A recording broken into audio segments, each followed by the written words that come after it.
Gridiron Light, sponsored by Memphis Bottlers Pepsi Cola, Central Methodist University, and ScoreStream. Good evening, everybody. Kirksville was looking for its first win of the year, and there's nobody they would rather beat than Moberly. Kirksville in black had 3 first downs on their first series. Blake Lewis moves the chains. Check out the nice catch by Ian Richmond, but the drive would stall. Coming into the game, Moberly had only thrown the ball 5 times. They threw it tonight. Landon Graves with the yards after the catch. The Tigers moved the ball but couldn't score. Nice drive here. Tanner Lane would pick up 7 before he is run out of bounds. We move ahead to further action. Blake Lewis takes it down to the 10-yard line. However, the Tigers could not get the first down on the next play. Ouch. Moberly was moving the ball at the end of the half. They did it on the ground mostly. On the very next play, Kirksville's Blake Morgan would get the interception, but Kirksville would fall tonight 21-0. On the road, Ottumwa fell to Indianola 35-6. Just 30 minutes north, the Pekin Panthers have been on a roll in its first 2 weeks of action. Davis County entered the night trying to be the first team to stop them, but 39 points a game is hard to stop. Pekin didn't waste any time getting on the board. The first play of the game, opening kickoff, Chandler Eckley gets that ball, goes around the edge, and then it's all track speed from there, 75 yards into the end zone, and Pekin takes a 7-0 lead. On the ensuing drive, J.R. Zettler back to pass for Davis County. He lobs one up but finds Pekin's Cameron Milliken instead. He's able to return that ball into the red zone for Pekin, and the Panthers would retain possession after that fumble. That would lead to this. Caleb Comstock with a short pass to Monaco Rakena, and he does the rest. He gets into the end zone, and it's 15-0 Panthers after a 2-point conversion. Late in the first quarter, Panthers with the ball once again. Comstock lofts one up, and Chandler Eckley dives for the catch. That's the second TD of the first half. It's 22-0 Pekin. Davis County gets a late score, but this one is all Panthers. They win 50-6.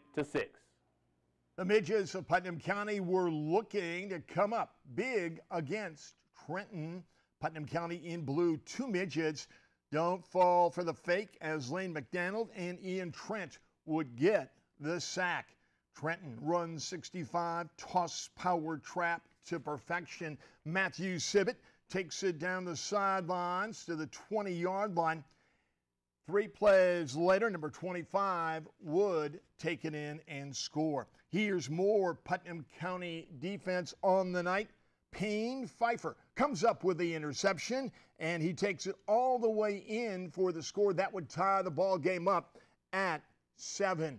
When we were there, Putnam County would move the ball. However, Trenton would go on to win it 46-27.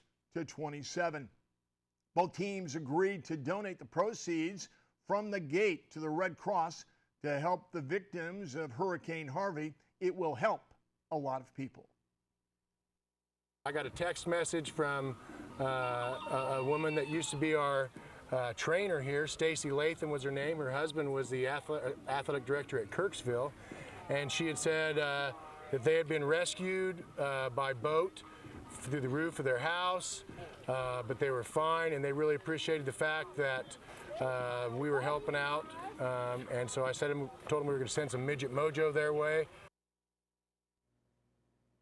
EBF and Sigourney Kyoto both entered week 2 looking for their first victory, but of course only one team can go home happy.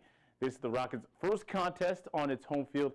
Just over halfway through the first quarter, Cobras in the red zone, a few fakes, and Luke Griner is the one that comes through with the score, and the Cobras take a 6-0 lead after a missed PAT. Under a minute to go in the opening quarter, Cobras again. This time it's Carson Crawford. He sheds the final tackler with a stiff arm, and then it's nothing but open field. He rushes for about 40 yards, and SK has a 12-point lead. Rockets get a huge kickoff return from Wyatt Klein, and they start in the red zone. An option play to Ryan Henkel, and he is able to barrel through to get over the goal line, and the Rockets are on the board, trailing by just 5. Second quarter action now, EBF with the ball again. Trey Moore back to pass. He drops the shoulder and unloads one. Ryan Richmond, not the tallest player on the field, but he leaps to get that one and is gone. 60 yards later, EBF has a 14-12 lead. Sigourney Kyoto would answer right back, though. Less than 2 minutes later, Luke Gridiron on a QB keeper. He gets the blocks and has the speed about 35 yards to the end zone, and the Cobras retake a 20-14 lead after a 2-point conversion. That was the score at halftime, but the final, the Rockets get their first W, winning 35-26. Let's head to Brookfield, the site of the Bell game. Brookfield in blue. They wanted to throw the ball, and they did early. It's Castor Dodd with the completion. The drive would stall. Marceline would move the ball downfield.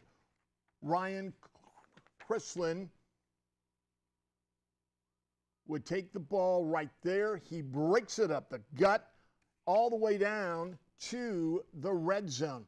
2 plays later, he would slice and dice his way into the end zone. Marceline wins the Bell for the 2nd year in a row. The final tonight, 28-0. How big is a football game? For 2 communities, it's everything. As a soldier is sidelined by a long-standing rule, his family is speaking out. It's the biggest game of the season. It's the biggest rivalry in the nation. The Marceline Brookfield Bell game.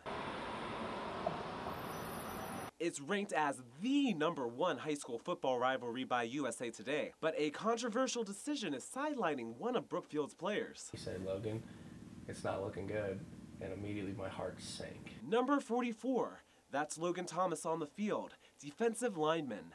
Next year, he will defend his country in the Army. I've had such a great life. Why don't I just try and find a way to give back to everyone else? This past summer, I finally signed up after my 17th birthday.